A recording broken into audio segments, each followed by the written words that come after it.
Por favor, abra sua Bíblia. No livro de Salmos, capítulo 78, versos 3 e 4.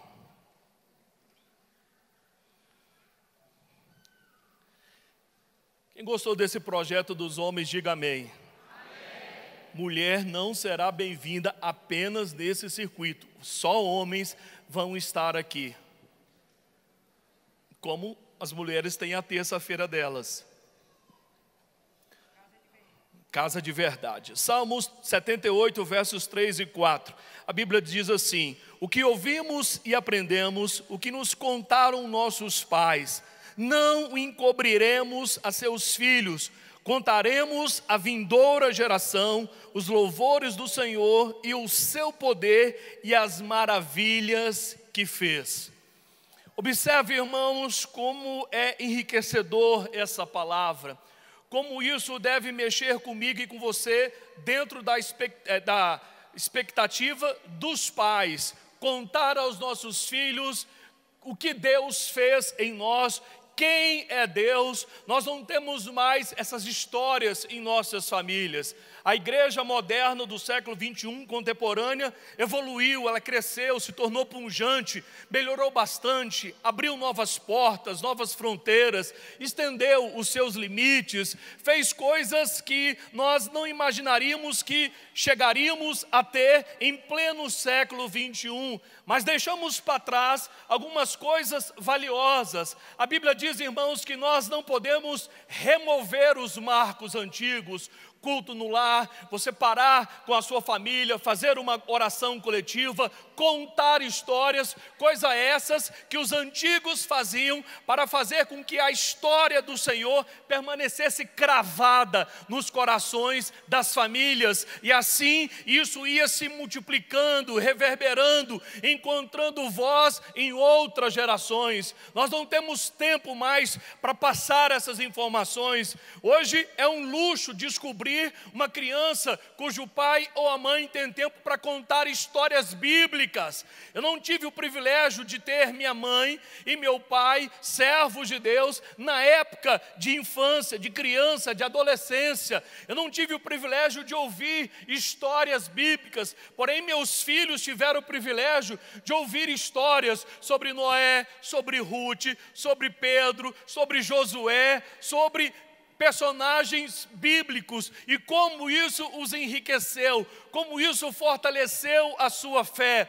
Pessoas que nunca frequentaram escolas dominicais, cujos filhos não têm noção de quem são os autores bíblicos, os personagens bíblicos. Na escola dominical, nas crianças, nós temos professores contando histórias de personagem, estimulando os nossos filhos a crescerem, a se tornarem melhores, mais parecidos com essas pessoas chamadas por Deus. É interessante, irmãos, que o conceito perfeito de família está sendo buscado por quase todas as pessoas. Mas se você observar esse conceito perfeito de família, ele é inexistente, inócuo, irreal, ilegítimo, porque nós somos pessoas que ainda estamos em franco processo de transformação. Hoje pela manhã eu li um texto de Filipenses capítulo 1, verso 6, onde a Bíblia diz: aquele que começou a boa obra em vós,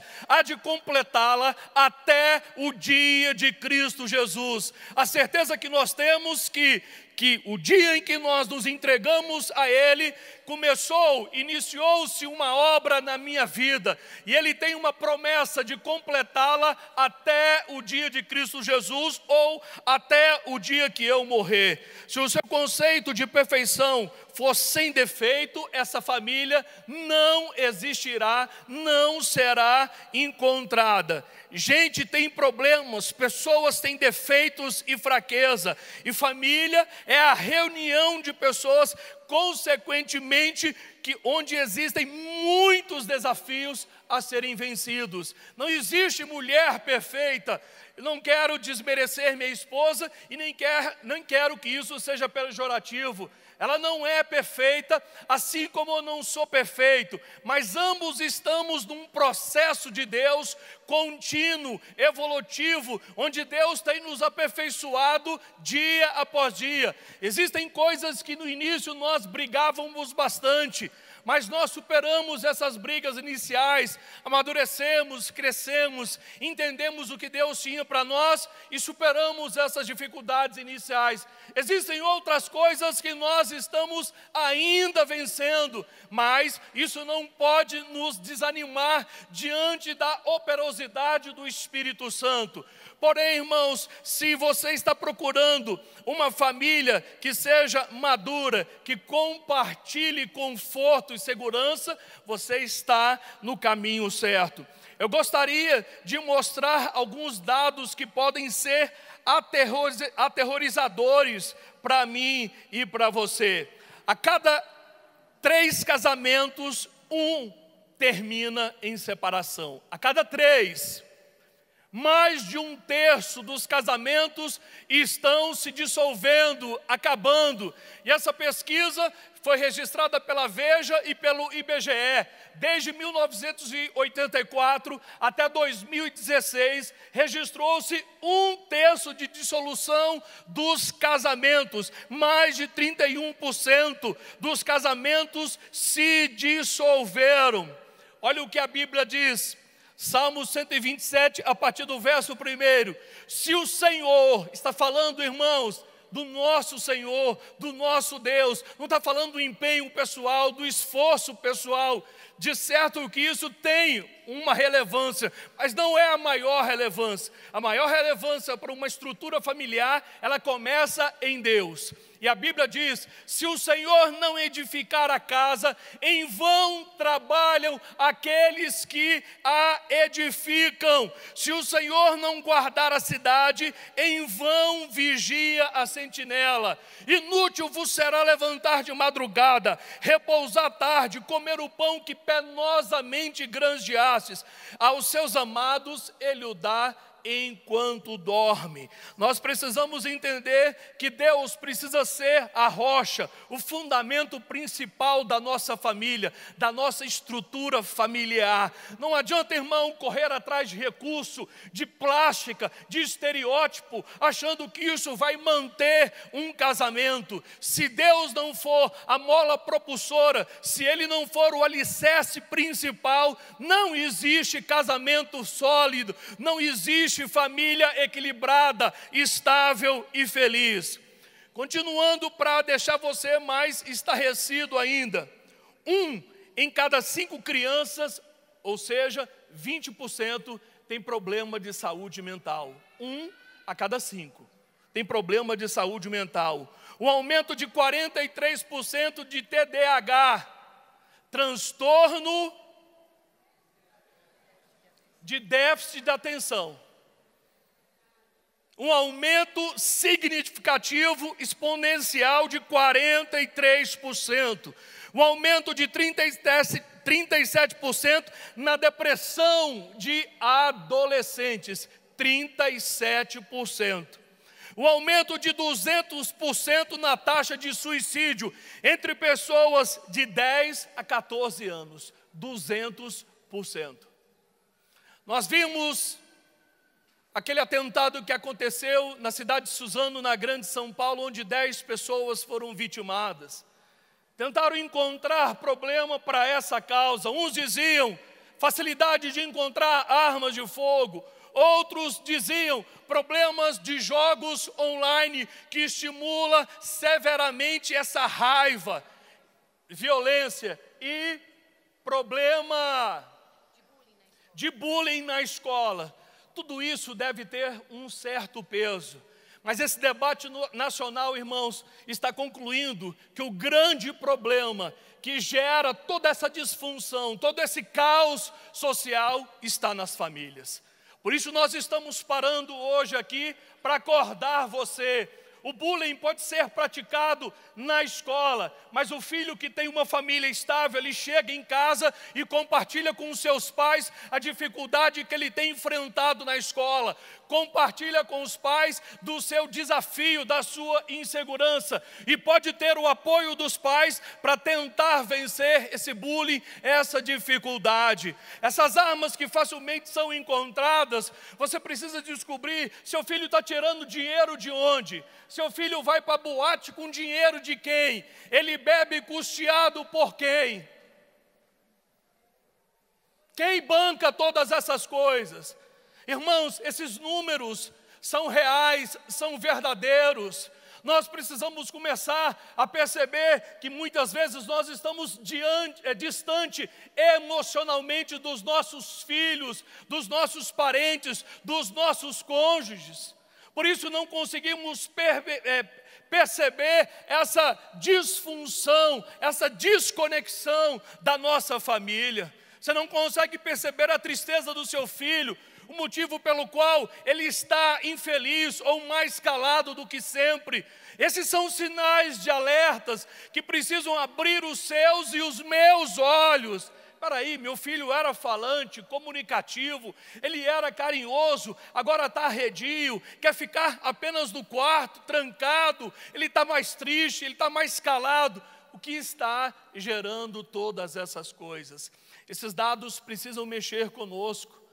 Eu sei, irmãos, que ter dinheiro é maravilhoso, mas o dinheiro não supre essas necessidades. Um bom tênis não supre uma hora especial que você tem a sós com o seu filho, um abraço, um beijo, uma palavra de ânimo, de carinho vindo da sua boca, não do professor, não do colega, não do irmão, mas de mim e de você.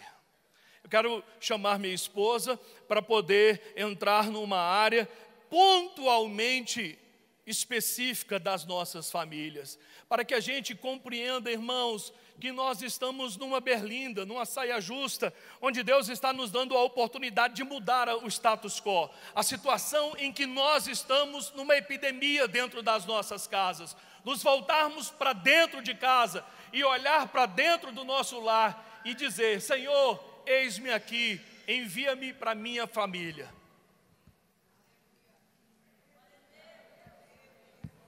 Eu creio, queridos, que como pessoas que têm buscado a Deus, nós nem precisamos gastar muito tempo tentando convencer vocês da urgência do momento que nós estamos vivendo, da seriedade do momento que nós estamos vivendo.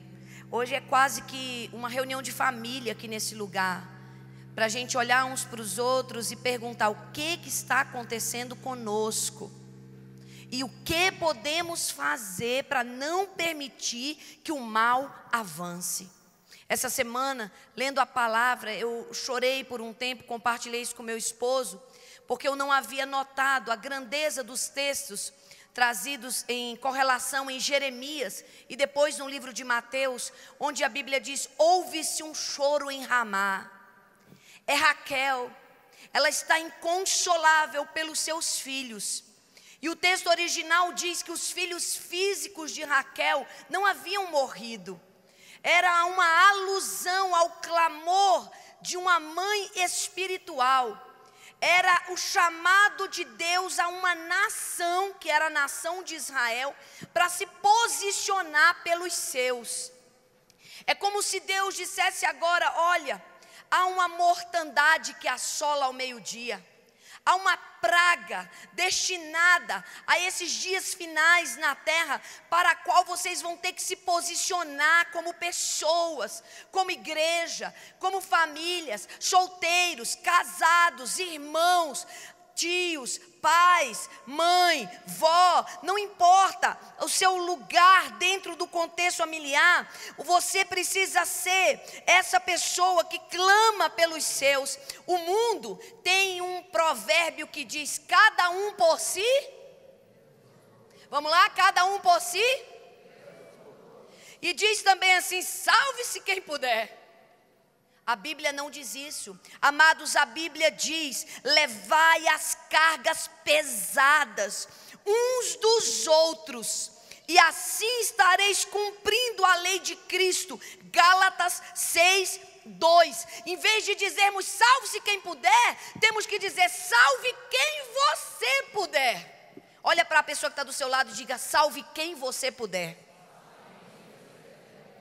Todos nós, não é, meu bem, temos poder, amados, de interação. Em uma década, presta atenção, eu tenho um filho homem de 26 anos, vai fazer 27 essa semana, pastor Dan. E eu tenho outro filho homem de 14. Então há uma diferença aí de 13 anos entre eles. Eu posso acompanhar o percurso de uma década entre um filho homem e outro filho homem. E é incrível notar que nessa década perdemos a conexão emocional. Perdemos o vínculo afetivo. As luzes, irmãos, estão brilhando com muita intensidade. Parece Natal todo dia. Por quê, pastora? Tem tanta luz colorida ao nosso redor em termos de informação, de tecnologia, de coisas nos chamando, que nós esquecemos o humano que está do nosso lado. Nós esquecemos o toque, nós esquecemos o tempo de qualidade, nós esquecemos o olho no olho. Queridos, eu fico observando, eu e o Keison, o tempo todo. Eu gosto de sair com ele e perceber se a gente continua tendo assunto. Eu fico em cólicas quando eu e ele estamos numa lanchonete esperando um sanduíche e não está rolando nada. Eu penso, meu Deus, o que está acontecendo? Tem hora que ele fala assim para mim: está sem assunto? Esses dias eu perguntei para ele, a gente estava indo para o plano, para a Asa Sul. Aí eu perguntei para ele alguma coisa assim tão óbvia, que ele falou: Janinha, está forçando a barra. Mas eu falo para ele: que isso, eu fico aflita, porque nós estamos com 28 anos de casados, vamos fazer 29. Tem que ter vínculo afetivo entre nós, a gente tem que ter assunto. Eu sei que não parece, irmãos. A gente está novinho ainda, né, amor? A gente tem que ter assunto. Eu presto atenção se eu estou com meus filhos, qualquer um deles, eu fico prestando atenção se o clima está pesado, se a gente está sem graça, ou se a gente está tendo conversa. E muitas vezes nós não somos perfeitos, nossa família não é perfeita. O pastor acabou de falar, somos pessoas em amadurecimento. Há um momento, uma circunstância onde parece que o elo está fraco. Quem é corajoso pode admitir que a família não é só a brasileira, não é só a cristã, é a família de um modo geral. Ela perdeu grande parte do seu poder de conexão e afetividade. Tocamos menos nos outros, sabemos menos sobre os outros, temos menos paciência. Gente, vou falar a verdade, vamos jogar aberto aqui hoje à noite. A gente tem delegado ao mundo virtual o cuidado com aqueles que amamos. Exemplo, o menino está te incomodando, o menino está te perturbando, o menino não dá sossego para nada. É bem mais fácil colocar ele no vídeo. Coloca ele no vídeo. Eu muitas vezes, quando estou com meus netinhos, eu me vigio, porque eu fico assim: Maria, quer ver um videozinho agora? Hoje mesmo eu falei para ela: você quer, por favor, assistir um pouquinho de desenho? Aí ela: desenho, vovó. Mas o que ela queria mesmo era continuar brincando com as panelinhas, com a cozinha, que a gente comprou uma cozinha pequenininha para ela cozinhar lá em casa, que ela gosta e tal. Mas nem sempre eu tenho disponibilidade. O que eu faço? Maria, um videozinho agora. Levi, por favor, agora a gente precisa de um tempo para a gente conversar, porque nossos assuntos são muito importantes. Então você que é um menino e está atrapalhando, fica no joguinho enquanto a gente conversa. Mas eu pergunto, Deus, vamos analisar friamente. O que realmente importa? O que realmente importa? Porque, irmãos, chorar quando o leite derramou vai requerer muito mais lágrimas. Hoje eu quero dizer para você, Deus está trazendo livramento para a sua casa e para a minha. Meu bem, onde está aquele texto que diz que o povo perece quando não há profecia? Eu não lembro o texto, mas eu lembro o verso, eu não lembro a referência. Quanto, pastor? Oséias 4:6. Se não houver profecia, nós vamos nos corromper, nós vamos perecer. Irmãos, Deus fez a família para ser um lugar de proteção, um lugar de refúgio, um lugar de bênção. É interessante, porque nós, escuta essa, nós deveríamos ser os maiores apoiadores uns dos outros. Pastora, está acontecendo o que com essa molecada, com esses meninos, com esses adolescentes? Falta de apoio. Falta de apoio. Que tipo de apoio? Solidez. Que tipo de solidez? Exemplo. Que tipo de exemplo? Olha, eu amava ouvir meu pai dizer assim. Meu pai, quando ele discutia sério com a minha mãe está aqui hoje para ser testemunha disso. Ele, aquele nordestino, falava alto, às vezes ficava bravo lá. E por que isso? Por que aquilo? Mesmo bravo, ele terminava o discurso dizendo assim, para mim e para o Lau: e vocês dois, estão olhando o que aí? Fica tranquila, a gente está brigando, mas a gente vai se resolver. E eu falava, papai disse que eles estão brigando, mas que eles vão se resolver. Então, eu posso ficar segura. Algumas pessoas perguntam para mim: pastora, como é que você cresceu essa pessoa que gosta de se relacionar, gosta de falar, gosta de estar com gente? Eu atribuo isso ao tipo de solidez que meus pais, pela graça de Deus, me ofereceram na relação deles. Eu não dormia com medo do meu pai ir embora. Meus pais enfrentaram inclusive um adultério.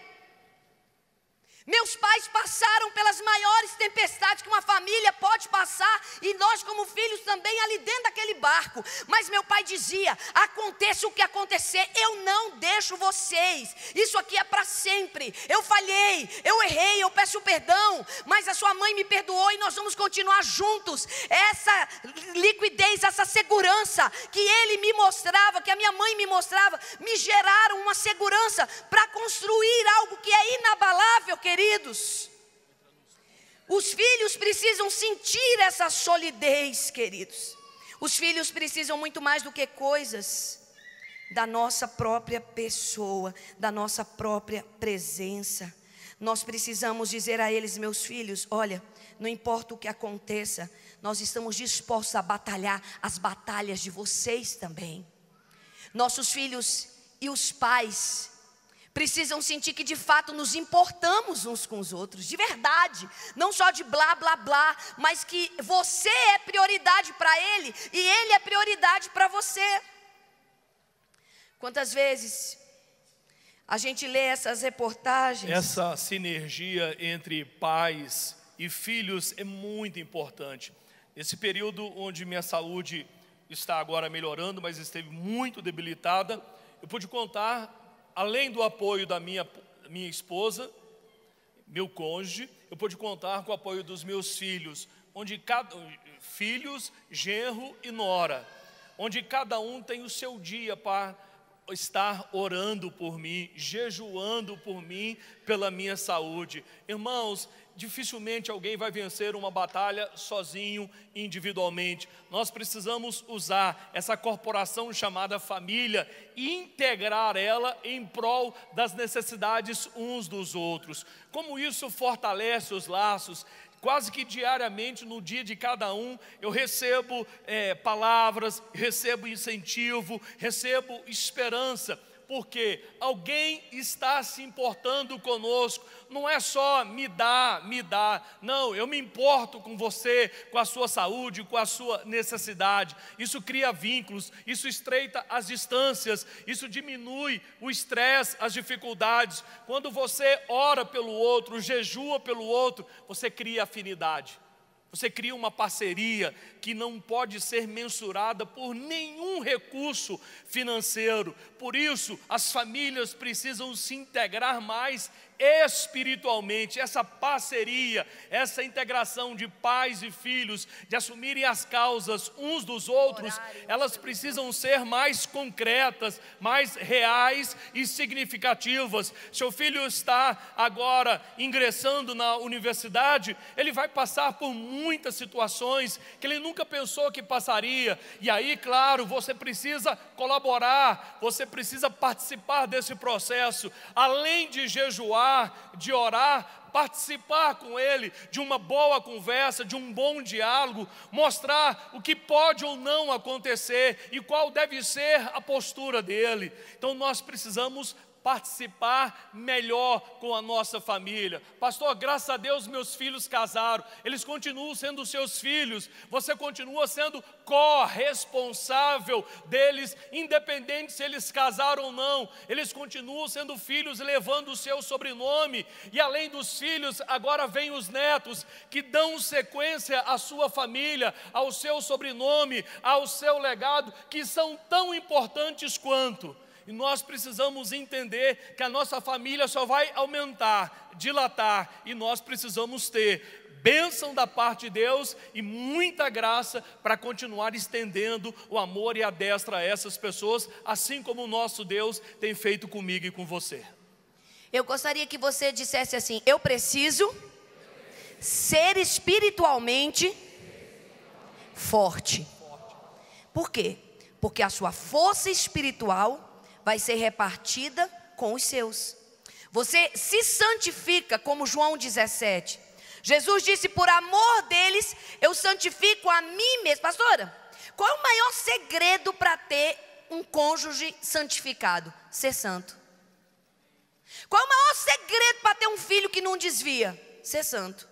Qual é o maior segredo para ser testemunho para o meu pai e para minha mãe? Ser santo. O que é ser santo? Separado, comprometido, vinculado, fiel, obediente aos princípios da palavra de Deus. Por quê? Porque se você legalmente você passa esse legado. Se você espiritualmente você transmite esse exemplo. Se você você está pronto para estender tua mão e ajudar. Porque podemos orar e jejuar pelo meu esposo durante toda a semana, cada dia um assumindo. Porque somos pessoas que temos buscado, mesmo na nossa dependência, na nossa fragilidade, na nossa humildade, saber e edificar o nosso altar pessoal. E assim a gente está pronto para se tornar intercessor.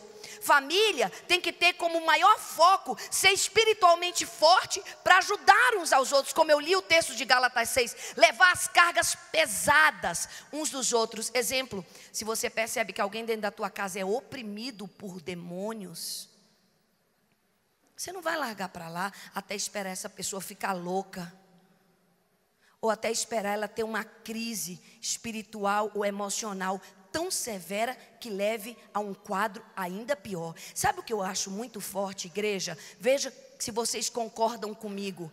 Não podemos deixar para fechar a porta depois que o ladrão entra. O ladrão não vai entrar em nome de Jesus.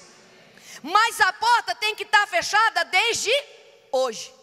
Tem gente que fala assim: quando o trem piorar, eu ajo. É agora.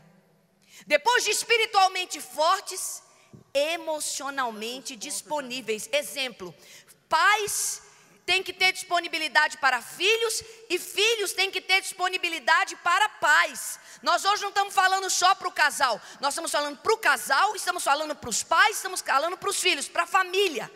Pessoas emocionalmente disponíveis hoje, gente, é muito difícil de achar. Olha essa clareza aqui.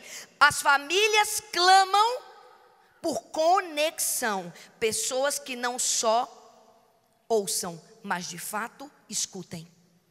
Pergunta para quem está do seu lado: você de fato pode me ouvir? Eu estou dando os pontos do texto. Você de fato pode me ouvir? Porque quando nós temos alguém que de fato possa nos ouvir, nós vamos ter essa liberdade. Sabe, queridos, é tão lindo a gente lembrar de famílias sentadas ao redor da mesa, disponíveis uns para os outros. Meu marido conta muito daquela época que as famílias sentavam à porta da casa. Os meninos sentavam na calçada. E ficava ali, fazendo o que, pastora? Nada. Quer ver uma coisa que a família precisa continuar cultivando? O tempo do nada. O ócio. A criatividade está comprometida, porque as pessoas não têm mais tempo à toa. Qual é a maior pergunta dos filhos hoje, irmãos? Filhos pequenos e até dos adolescentes. Eu faço o que agora? Eu não tenho nada para fazer. Aqui nessa casa não tem nada. Porque é uma geração frenética. É uma geração que não sabe ficar à toa. Quando você está à toa esperando um atendimento de uma consulta, você está respondendo o WhatsApp. Quando você está numa fila, você está vendo os e-mails.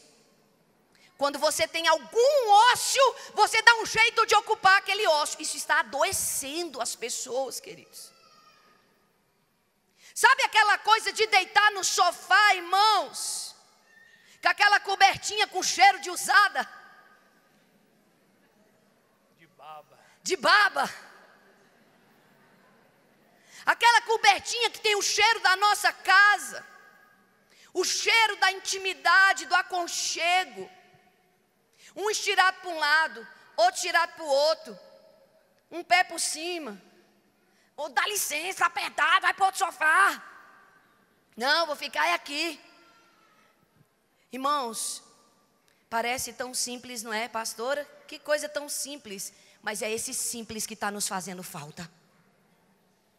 É esse simples que está destruindo as mais preciosas oportunidades que nós podemos ter, que é hoje.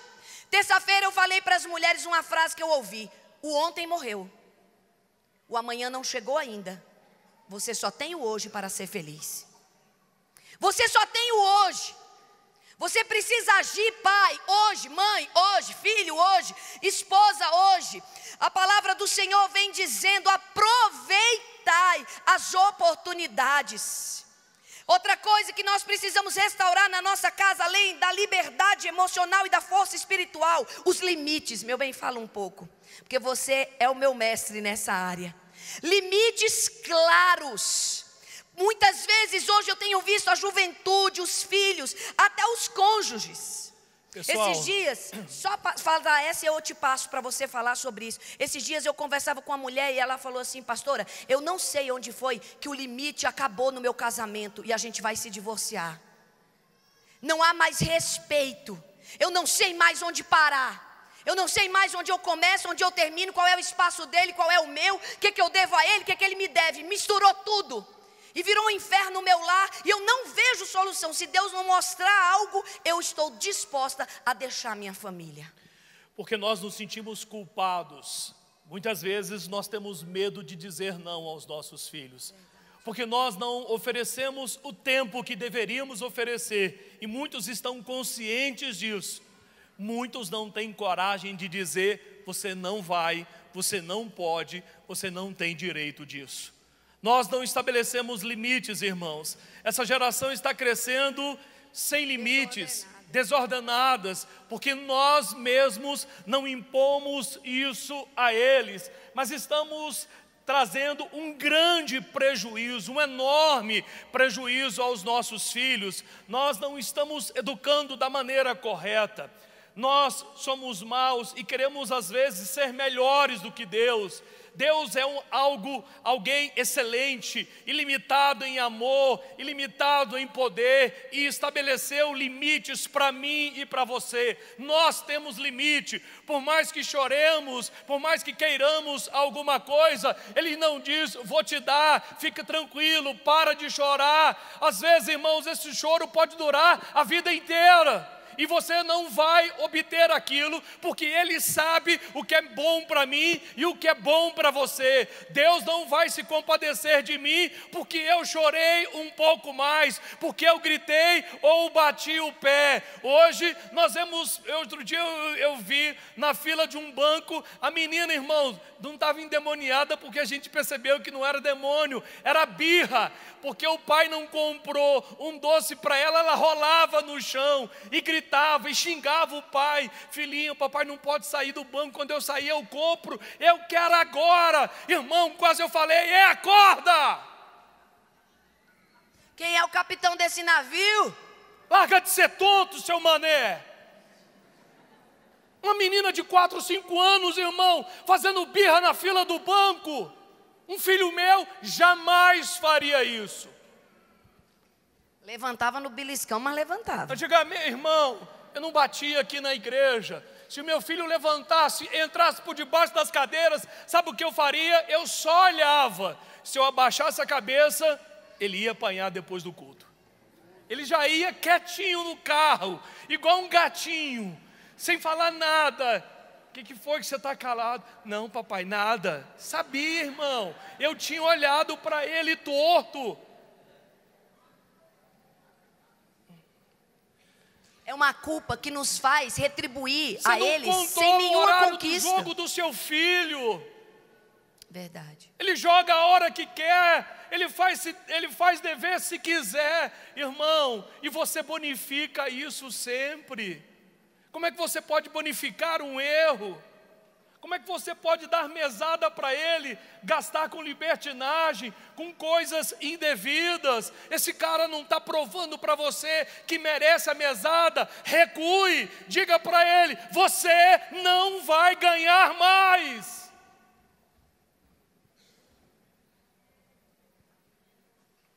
Os papéis estão confusos. Um dia meu filho, antes de se casar, a gente teve uma discussão. Falou: pai, eu já sou de maior. E eu disse a ele: enquanto você comer da minha comida e morar na cama que eu pago, você me deve obediência integral dentro dessa casa.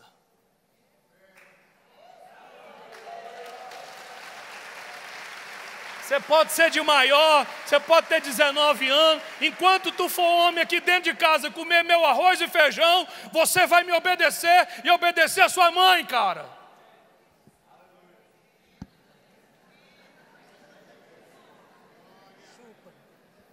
Tem limite. Até para o sexo tem limite, irmão. Hã? Depois que sai de casa. Ele me obedece até hoje. A hora que ele quer cantar de galo, eu falei: ei, meu irmão, eu sou o pai, você é o filho. PT, saudações. A hora que a gente está discutindo coisa da igreja, pai, eu falei: meu irmão, eu sou teu pastor, meu irmão. Aí eu saio da esfera de família e entro no espiritual. Sou teu pastor. Falei: tá bom, pai. Eu falei: não, pastor.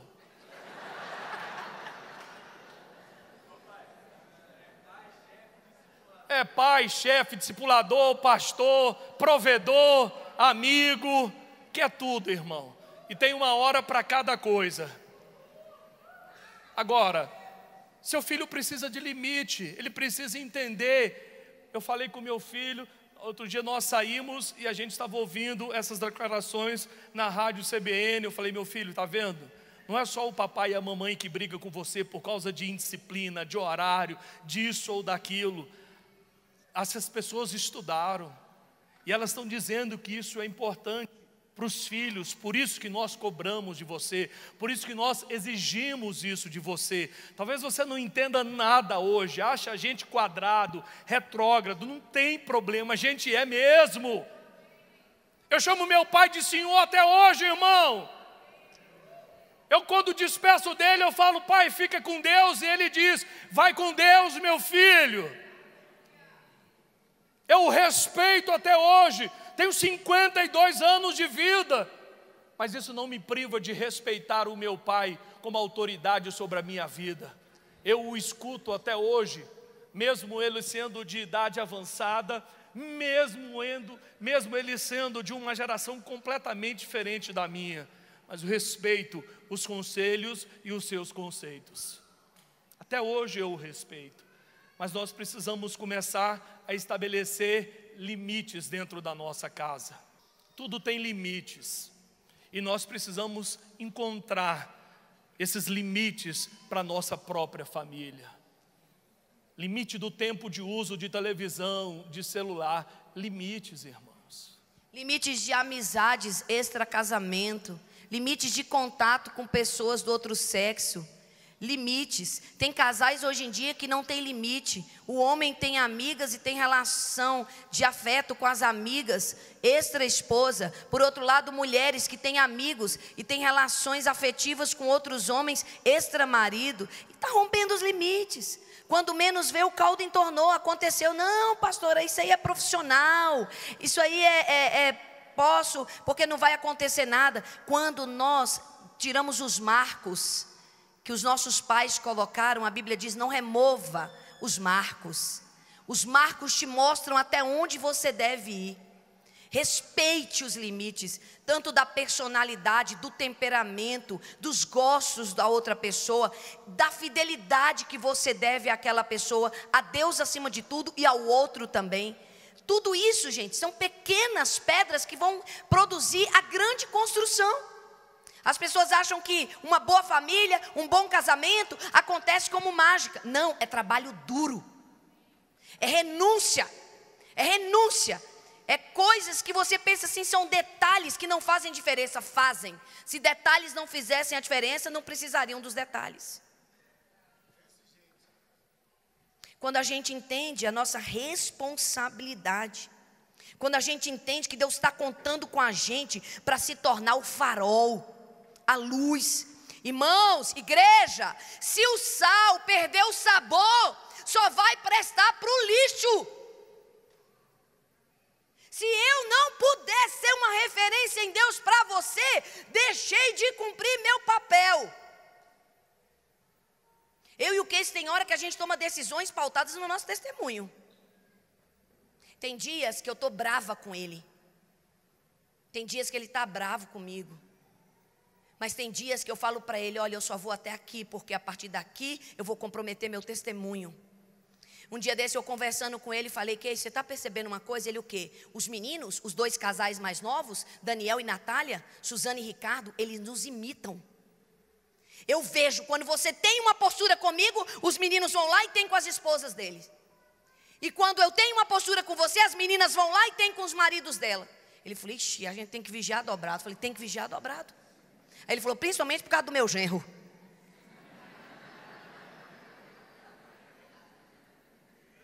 Eu falei para ele, de fato, se você quer que o teu genro honre a tua filha, coloca o perfil, eleva o padrão. Se eu quero que a minha nora respeite o meu filho, eu tenho que elevar o padrão. Se eu quero que o meu filho, o que eu mais pego no pé é do meu filho, Daniel. Porque eu falo para ele assim, meu filho, eu quero ver você ser o melhor marido do mundo. Aí como mãe eu fico puxando a sardinha ali para ser bom para minha nora. E o meu marido está ali dando exemplo para os nossos filhos. Irmãos, isso é coisa verdadeira. A gente não pode viver de capa, a gente tem que viver de verdade. Gente, hoje o número desse ano é assustador, o número de feminicídio, de homens matando mulheres, de homem batendo em mulheres. Os pais precisam ensinar os filhos como tratar as mulheres. Verdade. Precisam capacitar os filhos, homens, como tratar as mulheres, as meninas. De vez em quando eu corrijo o meu próprio neto, que às vezes bate na irmãzinha dele, coisa de menino. Não, é bestinha. Não, irmão, você tem que ensinar. Levi, você não pode bater na sua irmã. Ela é uma menininha, você tem que dar carinho para ela. Nós temos que ensinar essa geração como cuidar das mulheres. Eu nunca deixei meus filhos levantar a voz para a mãe deles. Eu falei, vocês não têm moral para levantar a voz para a mãe de vocês.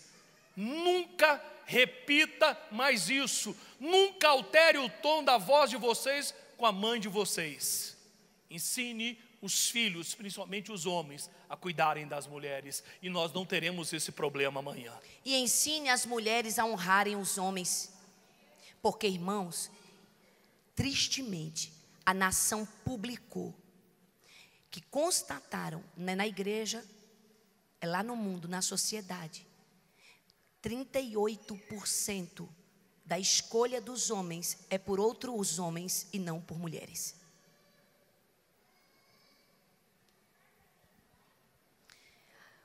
Os blocos da festa da carne, aterrorizados, porque as mulheres que foram participar das festas ficaram sozinhas.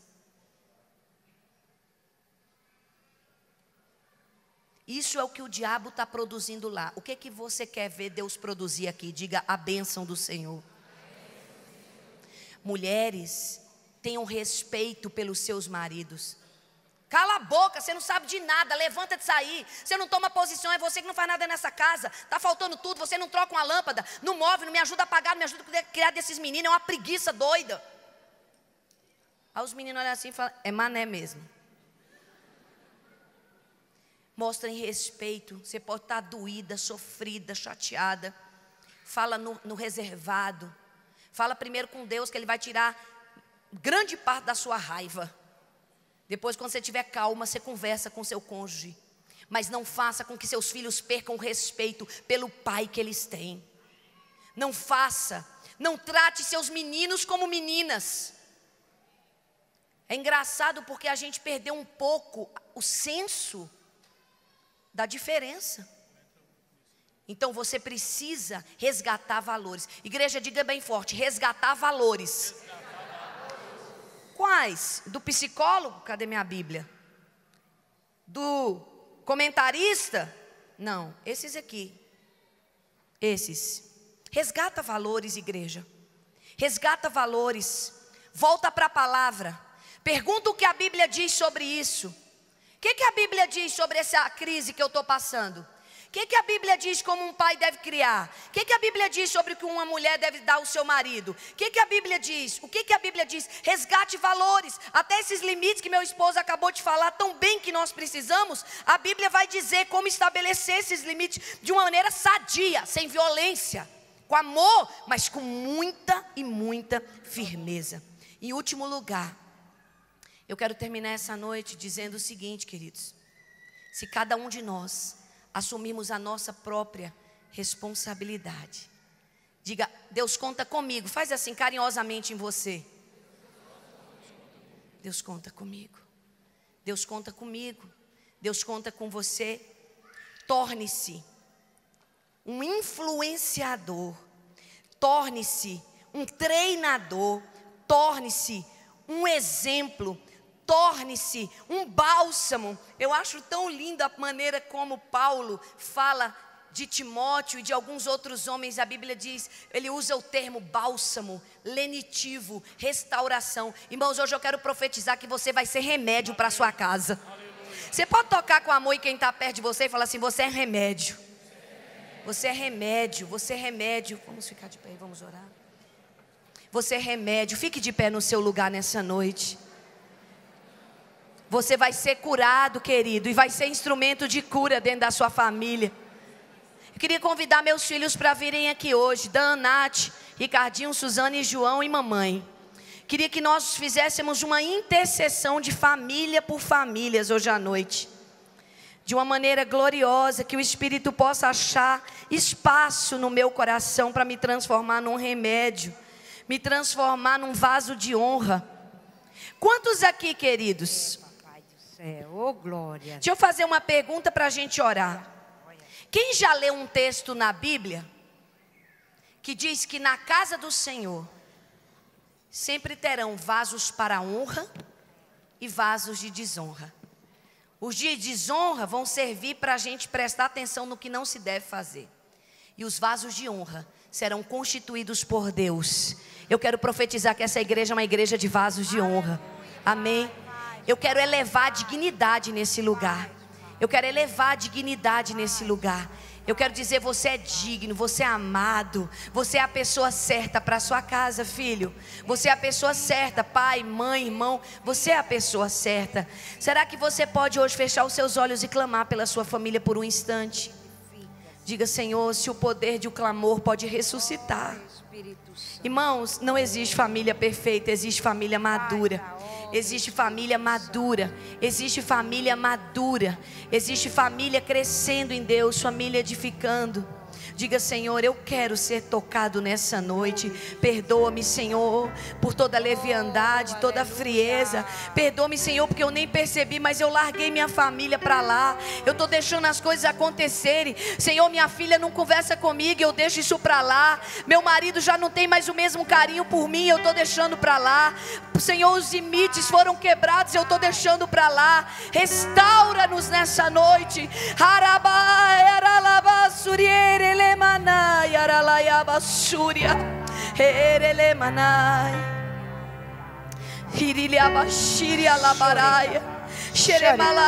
Amolece a terra nessa noite, meu Pai.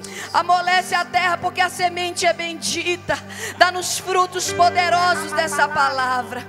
Restaura-nos. Oh Pai, Oh Espírito Santo, nós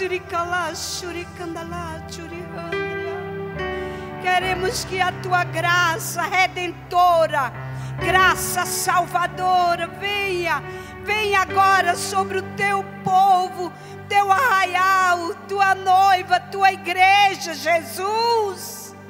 Vem agora trazendo sobre os homens uma dose extraordinária de amor. Inimigo da igreja, inimigo da família, inimigo do lar, caia por terra agora. Nós te amarramos. Inimigo de separação nos lares, nós te amarramos agora. Hostes infernais, recua. Nós te amarramos e quebramos agora o teu poderio.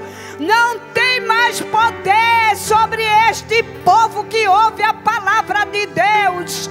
Transborda, Espírito Santo, agora com a tua glória, fazendo que os maridos honrem, que os maridos amem as mulheres, que as mulheres obedeçam seus maridos, que os filhos honrem os seus pais. Oh Espírito de Deus, intercede agora. Tu és o intercessor infalível da igreja. Espírito Santo, Jesus Cristo intercede. Em nome de Jesus, como corpo de Cristo, ora igreja, ora. Clama agora. Vai, pai, mãe, filhos, intercedam agora, dizendo: fora espírito maligno que tem se levantado para destruir os lares. Clama agora, manda sair espírito de rebeldia, bate retirada agora. Espírito de dissensões, espírito de briga, de confusão, espírito de falta de limites, espírito de falta de respeito, bate retirada, ouça a voz da igreja. Há poder no nome de Jesus Cristo, há poder neste nome. Nós decretamos: cai por terra agora. Senhor, a tua palavra diz que tu és fogo consumidor. Consome agora com esses demônios do inferno, com toda a potestade. E nós decretamos agora, como diz lá em Deuteronômio 28, que os demônios fugirão da nossa presença, dos nossos lares, por 7 caminhos. Eles vêm por um caminho, mas fogem por 7. Não te aproxima, porque maior é o que está em nós do que o que está no mundo. Maior é Deus, maior é o Espírito Santo. Decretamos a vitória da igreja, a vitória das famílias. Decretamos a vitória e consolidez nos lares, e honradez nos lares, para a honra e glória do nome do Senhor. Cobre agora com o manto sagrado. Cobre com o teu manto, meu Deus, cada lar presente aqui, cada família, em nome de Jesus. Amém, Jesus. Eu quero declarar uma palavra profética. Pode aplaudir ao Senhor. Aplauda ao Senhor.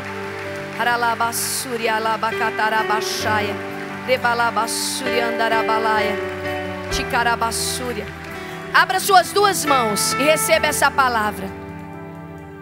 Seja o Senhor em vosso meio, como um muro de fogo ao vosso redor. No vosso meio Ele seja a glória, pois fortaleceu as trancas das vossas portas e abençoou os vossos filhos dentro das vossas casas. Recebe essa palavra de livramento nessa noite. Irmãos, eu quero te dizer uma coisa: vai vir um frescor sobre a tua vida. O Senhor vai trazer um frescor. Eu vejo um óleo muito fino, novinho, um óleo muito puro sendo derramado nessa noite, nesse lugar. Um óleo fresco, aquecendo esse coração frio, trazendo nova expectativa, nova esperança, novos pensamentos, novos sentimentos, novas atitudes. Igreja, eu quero que você diga comigo: não por força, Homem de Deus, abre a tua boca. Mulher de Deus, abre a tua boca e declare no mundo espiritual. Diga: não por força, diga: nem por poder, mas pelo Espírito do Senhor. Diga bem forte: hoje, é hoje, minha vida e a minha família é livrada da boca do leão. Quantos creem nessa palavra? Dê um aplauso ao Senhor e honre ao Senhor nessa noite. Haja livramento na tua vida, haja livramento na tua vida, haja livramento, haja livramento, haja livramento. Deus vai guardar as nossas gerações para a glória do seu nome. Haralabaxaia. E eu quero dizer mais, coloca a mão na sua cabeça. Meu filho, minha filha, seja abençoado para ser possuído pelo Espírito de amor. Seja cheio do amor de Deus, que se manifeste em ti a gloriosa presença do Espírito Santo. Recebendo, diga: recebo, recebo, aleluia, amém, amém.